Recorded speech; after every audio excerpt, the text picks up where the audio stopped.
प्रदेश के युवाओं को लगने लगा है कि राज्य सरकारें वोट बैंक समझकर उनका दोहन कर रही हैं और यही वजह है कि युवाओं में विदेश जाने का क्रेज बढ़ा है। पानीपत और करनाल के कई गांव तो अब खाली होने लगे हैं। युवाओं को लेकर सरकार का रवैया क्या है, रिपोर्ट में देखिए।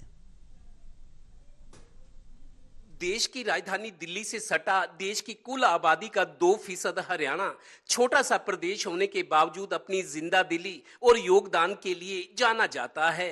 अब हरियाणा से ताजा खबर ये है कि युवाओं को पता चल गया है कि सरकारें चलाने वाले लोग किस तरीके से उनका दोहन करते हैं। कांग्रेस राज में भी यही हुआ, अब के राज में भी यही हो रहा है। अब अचानक प्रदेश के ग्रामीण क्षेत्र के युवा अच्छी शिक्षा और रोजगार नौकरी के लिए धड़ाधड़ विदेश जा रहे हैं। करनाल के गांव कैमला और पानीपत के गांव शिमला मुलाना की जमीनी हकीकत।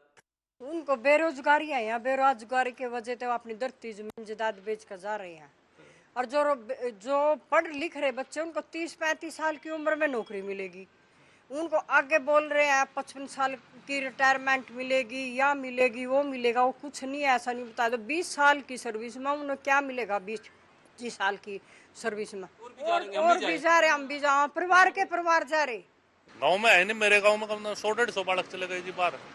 कहाँ है नौकरी है ही नहीं। ये देख ले 5-10 बालक ये खड़े जी, बस ये भी चले जाएंगे, इनमें से भी कुछ। तो अब लड़कियां हैं, लड़के नहीं है? हाँ बिल्कुल जी, लड़कियां तो अब काफी है, लड़के नहीं मिल रहे इस वक्त। और जो मिलता हो बाहर का है, बाहर जा रहे हो तो रिश्ता करते हो तो ठीक। गौरतलब है कि पानीपत के गांव अहर कुराना, शिमला मुलाना, घरोंडा के गांव कैमला की सैकड़ों युवक कोई अपना घर तो कोई अपना खेत बेचकर विदेश जा चुके हैं।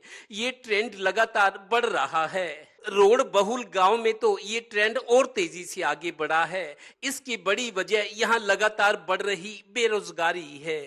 यहाँ तो जमीन बेचा, घर बेचा, किसी ने कुछ बेचा और अपना अमेरिका चल पड़े।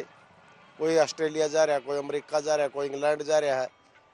ऐसे चल रहे बच्चे बिना रोजगार क्या करेंगे? यहाँ रोजगार ही नहीं किसी किस्म का भी। यहाँ काफी परिवार तो ऐसे है जो जिनके पूरे परिवार के चले गए, लड़के 2 है, 3 है, 4 है, माँ बाप रह गए। यहाँ ऐसा टाइम होगा को कंधे उठाने वाला माँ बाप को भी नहीं मिलेगा। यहाँ ऐसा बुरा हाल हो गया रोडों के गाँव में, खासकर अब जाटों में भी हो गया। जाटा सिवा से चले गए 400-500 लड़के। कल मैं बैठा था किसी के पास, वो बोले सिवा से भी चले गए। गौरतलब है कि हरियाणा के गांव में अब भी हजारों युवा ऐसे हैं जो नौकरी और बहू के इंतजार में बूढ़े हो गए। अब दारू की बोतल ही उनकी जिंदगी का सहारा बन गई है। शायद इसीलिए प्रदेश की मनोहर सरकार ने 45 साल से ऊपर के अविवाहित लोगों के लिए पेंशन योजना लाने की घोषणा की है। इस पर पब्लिक ओपिनियन। बाबूजी किसी को नहीं दे रही है पेंशन, बुढ़ा बुढ़िया को तो दे ही नहीं रहे। रंडे हो किंग तो मिलेगी, वाह रंडे रुंडे तो किसी मिलता कुछ भी है। तो वो पका हुआ है, पेंसिल लेने के चौंचले हैं अभी, हमारे को वोट मिल जाएंगे पेंसिल के बनना और थारी सरकार बन जाएगी का, तो इसके जीरो अंडा है। युवाओं में विदेश के बढ़ते क्रेज को देखकर लगता है कि आगे चलकर गांव के गांव खाली ना हो जाएं। तब पुलिस और सेना के लिए जवान कहां से आएंगे? गौर फरमाइए। कुछ साल पहले हरियाणा के गांव में तकरीबन 100-150 लड़के ऐसे मिल जाते थे जो कुंवारे थे, उनकी शादी नहीं होती थी। तब कांग्रेस की सरकार थी।